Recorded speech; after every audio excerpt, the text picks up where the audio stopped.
Congratulations. Thank you. Thank you. Appreciate that. We see a fullback, and you go under center now, or what's going to happen? Yeah, I was going to, I know I don't get an opening statement, but I was going to make an opening statement that they're... Excuse me for interrupting. No, it's fine. That was going to be my opening statement. We are not going to go under center, and we are not going to have a fullback. So I can, yeah, so ready, break, you guys all got what you needed there. No wishbone. No wishbone, nothing to that effect. I'm not going to, I think we've established a culture, I think we've established an identity, and there's no need to fix what isn't broke. So I'm very excited about the players we have, about the concepts that we already have in place, and where we can go from there. What's the comfort level like for you and for the team at this point? I think it's pretty good. At the practices we've had, the guys have responded well. They know that, I'm going to be myself, and I think that's one thing that's helped me in this profession is always being myself, and I'm not going to change, and try to act like I'm somebody that I'm not. So I think those, our players respond to that. They respond to people being genuine, and they always have, and so I think that's where I'm probably doing the best right now. James said that this is something that you've been essentially trying out for since you guys first worked together. Just curious, how soon after finding out that Moorhead was leaving, did you find out that you were the offensive coordinator, and what was your immediate reaction, finding out that you're finally the offensive coordinator here at Penn State? I've probably found out not too long before you guys, and it was exciting for me. I mean, it's an opportunity for me that, I have been working on for a long time. This is my dream job, you know what I mean? I mean, being able to be the offensive coordinator at a place like Penn State is an unbelievable opportunity for me and my family, but it's also, for me, it's great because I get to coach great players and have a chance to compete for championships, and that's something that every coach dreams about all the time, and to be able to call the plays is a blessing, and it's even better because I'm with coaches that I know, respect, and quite frankly I love. Coach Limegrover is a great friend of mine, and I trust him implicitly with the offensive line, and same thing with Coach Gaddis. The fact that I get to work with him, we've worked together now for 6 years, and I'm excited. Our relationship is great, and the fact that him and I are going to work together to help to continue to develop a passing game and that sort of thing is an unbelievable opportunity. And then bring in a guy like Tyler Bowen, who's a great friend of mine and an unbelievable football coach. That's something that I'm a pretty lucky guy on that end. What sort of challenges will the Washington defense pose to you, and specifically number 50? James said that you guys are kind of... Yeah, he's a big, strong guy. Yeah, he's a big, strong guy, and he makes a lot of plays. He plays hard. I think Washington, the thing they do the best is they have good football players and let them be good football players. They don't try to be too complicated, and so that their guys would get out of position. They know they've got great players. They recruited well. They've developed them well, and they let them play hard and play fast. So I think that the key is to let our great football players do the same thing. So I think it's going to be a great battle. I know our kids are excited after watching the tape. I know our offensive line is excited about the challenge, and it's going to be a great game. You call plays in the tax layer bowl, but how different will it be this time as the OC here? Yeah, it'll be a little bit different just because I know after this I'm still going to call them. In that game, Coach Moorhead was in the booth with me and those sort of things, so I knew it was kind of a one-time thing and that sort of thing. So yeah, it's going to be a little bit different in that regard, but every game's different, every season's different. So it's going to be different. The fact that I know the next season I'm also going to be calling them. So I think that's the one thing. But right now my focus is on a great Washington team and an opportunity to play in the Fiesta Bowl, which Penn State's had some memorable games there. Have you clarified, are you going to be in the booth or on the field? Still determining that. Obviously we're trying to wrap up this recruiting cycle and game plan and things like that. So it's something that we've got to continue to discuss with Coach Franklin, the other assistants, the quarterbacks, everybody. So we're still trying to determine. Is there a place you're most comfortable where you see the game the best? Well, I've been up in the booth, so obviously I've been up there a lot, but I also want to make sure that the players are comfortable where I'm calling it too. So it's something that we're going to see what's best for everybody. I feel like I trust the guys who would be up in the booth if I was down low, and I feel like I trust the guys on the field if I was up in the box. So I feel very comfortable with either decision that we make. It's just something that we need to continue to discuss, probably today and tomorrow with Coach Franklin. Ricky, you said Joe Moorhead is the best offensive coordinator in your mind. What specifically do you want to take from him, and what will be different that you can say for sure about your approach in this offense under your leadership? Yeah, I think the thing that he did the best is, and something I feel like I've learned from, is his preparation Sunday through Friday. He was a great play caller because of how he designed the play Sunday through Friday, and I think that's something that's been key. And he always knew, okay, these are the two things they can do to attack me. Here are my adjustments to those, and that's one thing that I want to take from him. The other thing is, he had a innate ability to get people to like him and play for him, and you guys were probably the same way. You probably loved interviewing him. He's a great interview, and I want to do the same thing in terms of our players. I need to make sure that not only do they execute the plays, but they're playing hard and playing through the whistle, and they're focusing on the details. Ricky, kind of going off of that, everyone brings a different personality or style to their side of the ball. What do you want to bring individually as a play caller or as an offensive coordinator? What would you say your style would be in this offense? Yeah, again, obviously some of that's to be determined. I do know this. I want to continue to have explosive plays. That's something that's been very good to us over the last couple of years, and that's something I'm going to continue to focus on. We're going to still have explosive plays. I think great quarterback play is one of them, and we've had that the last 2 years. Our quarterback has been incredibly consistent, and that's something else that I'd like to have. But we're also, one thing we're going to be, and I think we have been so far, probably underrated, but we're going to be physical, and we're going to, that doesn't necessarily mean we're going to run the ball for 300 yards if that's not what the defense is giving us. But we are going to be physical, and we're going to be able to move people and do some things like that and give our guys angles, numbers, and grass to run the ball, and same thing that, that we have been doing the last couple of years. How do you balance that then with all the explosive plays? James a few weeks ago even said sometimes you're a little too finesse. How do you balance being more physical with doing some of the same things that has made the program successful the past 2 years? Yeah, I think, it depends. Sometimes, the physical, you look back and, Northwestern, we had an explosive run on a pretty physical play, I would say. Michigan, you go back, there's a lot of hats on that on that first touchdown run by Saquon, and that was an explosive play. So I think sometimes because it's throwing the ball, maybe balls on the perimeter and things like that, people equate it with finesse. But you go watch our wide receivers block, there's nothing finesse about that. And inside the guys are having to still be very physical in what they're doing. So we're gonna continue to do what we do in terms of getting guys in space and making plays. Now, whether that space is in between the tackles or on the perimeter, that kind of depends on how the defense is going to play us. How different is maybe 2017 offensive coordinator Ricky Rahne compared to how you would have been had you gotten the job in 2015 or 2 seasons ago? Yeah, it's a little different. Obviously, I've learned a lot from Coach Moorhead.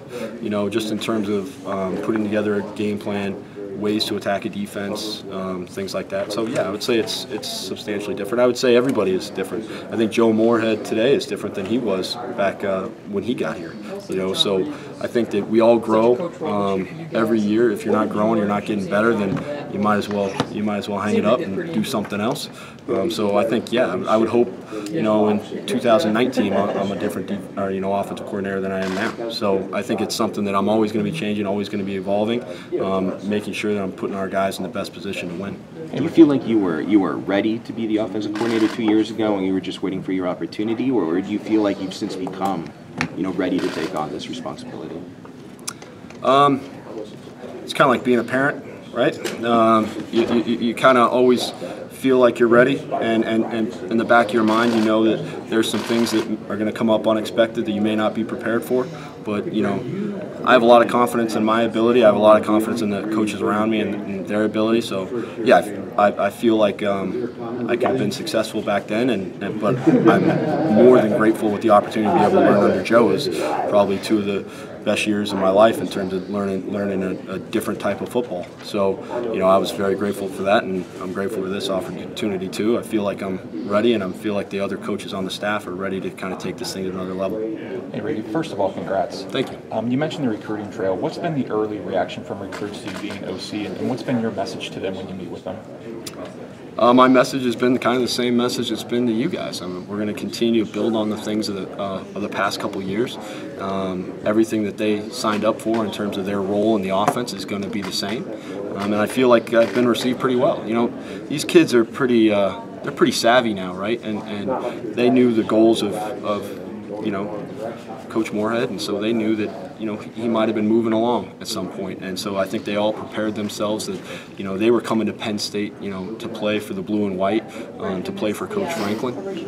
And so I think that made it a pretty seamless transition. Rick, when you look at the UW run defense, tops in the country, I believe, what do you guys have to do to, you know, to try to get yourselves going there?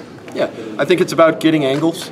You know, obviously we need to make sure that we have good angles all the time on those guys. You know, you're always going to have a hard time moving somebody who's 6'5", 350 pounds. Okay, but you're really going to have a hard time if you don't have good angles to do so. So it's about myself and you know, Coach Limegrover, Coach Bowen, and Coach Gaddis, making sure we all get on the same page and see, hey, what is the best angle against this defense to give our guys a chance to be successful.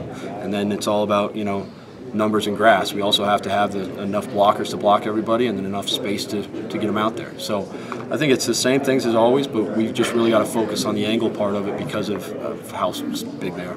Ricky, have you heard from Joe or Charles since getting the job? And then if so, what they have to say?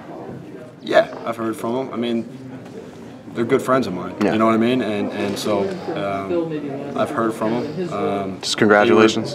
They were you know, they said congrats and that sort of thing, and then you know, that's about it. You know, I mean, it's one of those things where you don't end up talking about football probably one way or the other. Yeah. You just kind of see how each other are doing and how you're doing on the road. I mean, they have their challenges, we have ours. You know, and so it's one of those things where, you know, those two guys are going to be my friends, you know, for a long time.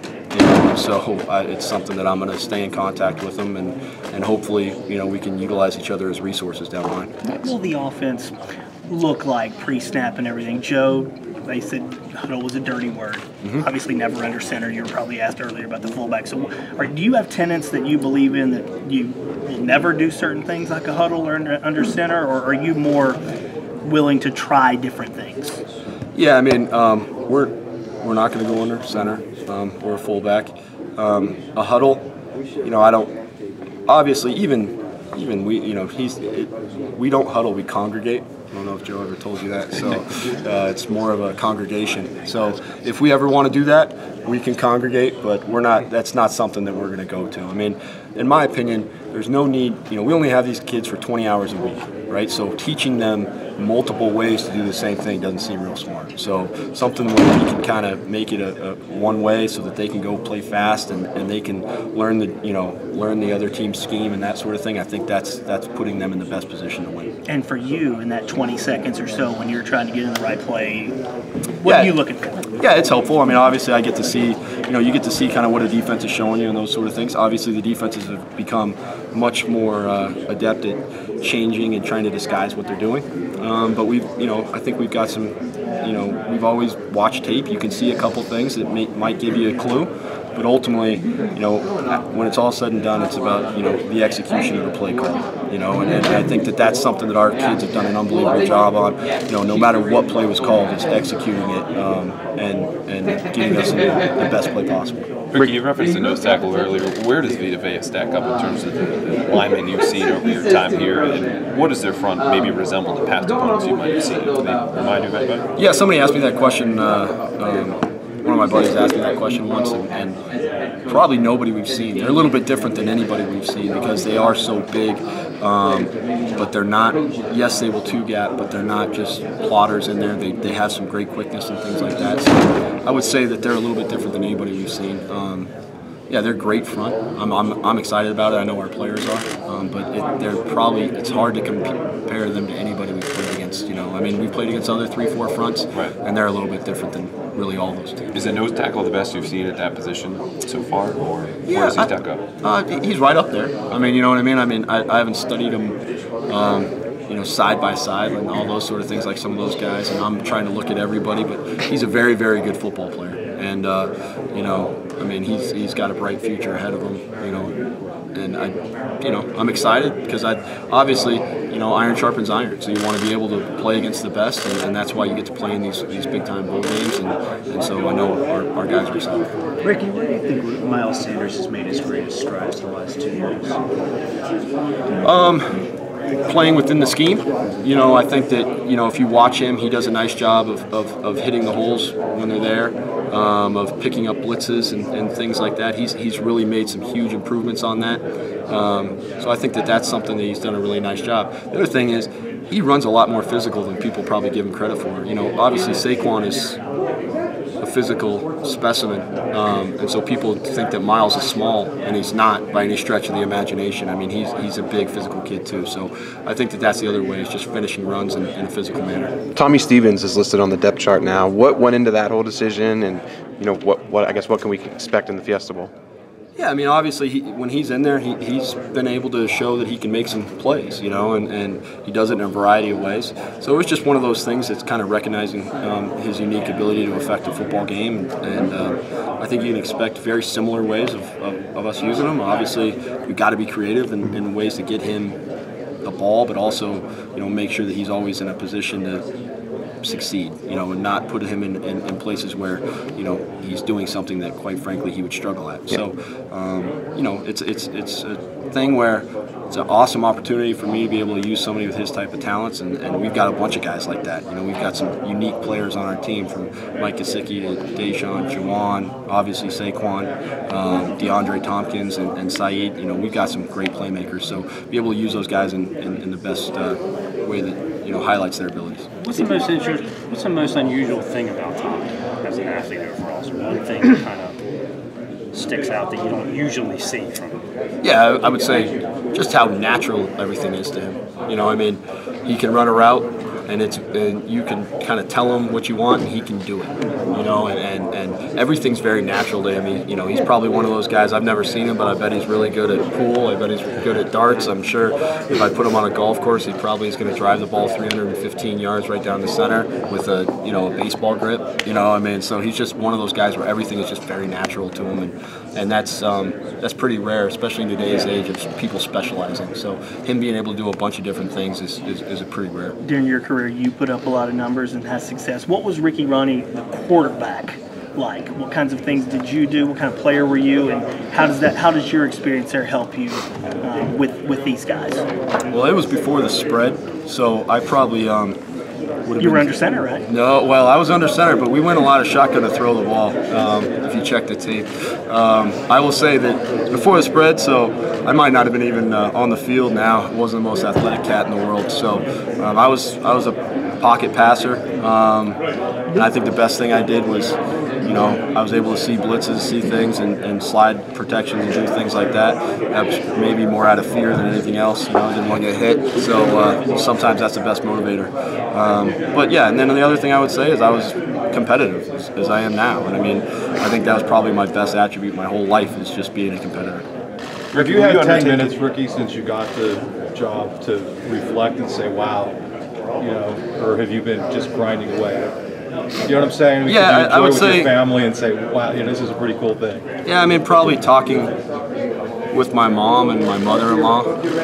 Those are two times when you can reflect. I mean,